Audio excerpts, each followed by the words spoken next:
السلام علیکم ناظرین، میں ہوں شجاعت علی اور رات کے تقریباً کوئی 1:30 بج رہے ہیں اور اس وقت میں یہ ویڈیو ریکارڈ کرا رہا ہوں کیونکہ ایک خبر اس طرح کی موصول ہوئی ہے جس کے بعد ہماری نیند جو ہے وہ سمجھ لیں خراب ہو گئی ہے۔ عمران خان صاحب کے براہ راست خطاب پر پیمرا نے پابندی لگا دی ہے۔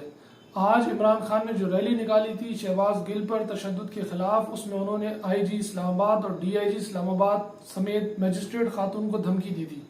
اس کے بعد ابھی پیمرا نے رات 1 بجے کے قریب نوٹیفیکیشن نکالا ہے جس میں انہوں نے ہدایت دی ہے تمام ٹی وی چینلز کو کہ عمران خان کی تقریب کو براہ راست نہ دکھایا جائے۔ اب اس کے کافی مطلب لیے جا سکتے ہیں کہ عمران خان صاحب شاید اپنے ہوش میں نہیں ہے، عمران خان صاحب نے شاید لائن کراس کر دی ہے جس کے بعد انہیں براہ راست دکھانے سے مسائل کھڑے ہو سکتے ہیں۔ آپ کو اگر یاد ہو تو چند ہی ماہ پہلے کی بات ہے، نواز شریف صاحب بھی تقریر کرتے تھے مگر دکھایا نہیں جاتا تھا، لیکن اس کا ایک قانونی نقطہ تھا، وہ یہ کہ اسحاق ڈار صاحب اور نواز شریف صاحب دونوں اشتہاری ملزمان تھے، ایک پر تو جرم ثابت بھی ہے، تو اس وجہ سے ان کی جو تقریر ہے وہ نہیں دکھائی جاتی تھی۔ لیکن آج ان کی حکومت آنے کے بعد قانون تو وہی ہے، لیکن چونکہ اب حکومت نون لیگ کی ہے، اتحادیوں کی ہے، اس لیے اب ان کی تقریر دکھانے پہ کوئی پابندی نہیں ہے کیونکہ قانون تو جو ہے وہ پاکستان میں آپ سب جانتے ہیں کہ جس کی لاٹھی اس کی بھینس۔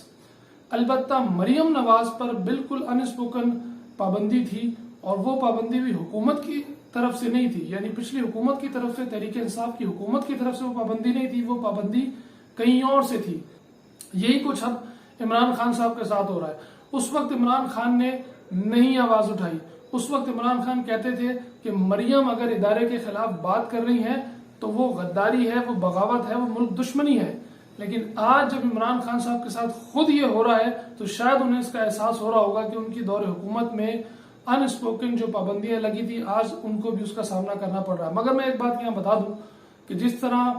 مریم صاحبہ کی، نواز شریف صاحب کی تمام اسپیچز سوشل میڈیا کے ذریعے، یوٹیوب کے ذریعے، فیس بک کے ذریعے، انسٹا کے ذریعے پھیلتی رہیں اور لوگوں کے گھروں تک پہنچی اور وہ کوئی بھی ٹی وی چینل یا کوئی بھی ادارہ اس بات کو آگے پہنچانے تک نہیں روک سکا، اسی طرح عمران خان صاحب کی بات کو بھی، ان کے میسج کو بھی عوام تک جانے سے نہیں روکا جا سکے گا، بلکہ اس کا الٹیمیٹ فائدہ پھر عمران خان صاحب کو ہوگا کیونکہ وہ ہمدردیاں سمیٹنا جانتے ہیں۔ عمران خان صاحب کی سپیچ ویسے ہی آپ دیکھیں یوٹیوب اور فیس بک کے اوپر وہ کافی زیادہ ویورز ان کو مل جاتے ہیں لائیو سپیچ میں بنسبت دیگر جو پارٹیز ہیں ان کے۔ آپ ٹی وی چینل پہ پابندی لگا سکتے ہیں، آپ کسی کے ہاتھ میں جو موبائل استعمال کر رہا ہے اس پر پابندی کیسے لگائیں گے؟ تو میں سمجھتا ہوں حکومت پاکستان کو دیکھنا چاہیے، وہ پھر ایسا موو کھیل رہے ہیں جس میں ان کو نقصان ہوگا۔ پی ڈی ایم کے رہنماؤں نے ابھی مطالبہ کیا تھا right after rally of Imran Khan صاحب کے وزارت داخلہ اس پر ایکشن لے۔ ہو سکتا ہے کہ وہ کوئی ایف آئی آرز بھی درج کر دیں اور کوئی قانونی کارروائی بھی کریں۔ میرا خیال یہ ہے کہ اس حد تک ہمیں جانے سے روکنا چاہیے اور خان صاحب بھی اس میں کوئی دو رائے نہیں ہے کہ لائن کراس کر رہے ہیں۔ خان صاحب کو نہیں پتا کہ وہ کیا کرنے جا رہے ہیں، وہ آگ سے کھیل رہے ہیں اور وہ شاید، اور اس کی ایک بڑی وجہ یہ ہے کہ خان صاحب کو پتا ہے کہ پارٹی جاتی ہے تو جائے، حکومت جاتی ہے تو جائے،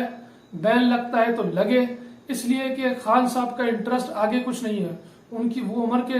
اس حصے میں کہ 5-10 سال ان کے پاس ہے شاید ایکٹیولی، اللہ تعالیٰ انہیں لمبی عمر دے، لیکن بظاہر جو لگتا ہے کہ وہ 5-10 سال ہیں وہ انہیں اویل کرنا چاہتے ہیں، وہ چاہتے ہیں کسی بھی طرح وہ 5-10 سال ان کے کام آ جائیں، کیونکہ اس کے بعد تو ویسے ہی پارٹی ان کے ہاتھ سے نکل جانی ہے، پارٹی ان کی ہے ہی نہیں، پارٹی پہ سارے گدوں نے قبضہ کرنا ہے، تو اس لیے وہ یہاں پر بھی کھل کے کھیل رہے ہیں کہ جو ہونا ہے ہو جائے، یا تو مجھے اقتدار مل جائے یا بے شک سب تباہ ہو جائے۔ لیکن خان صاحب چونکہ آپ اپنے آپ کو پاکستان سے محبت کرنے والا کہتے ہیں تو اس کا ضرور خیال کریں۔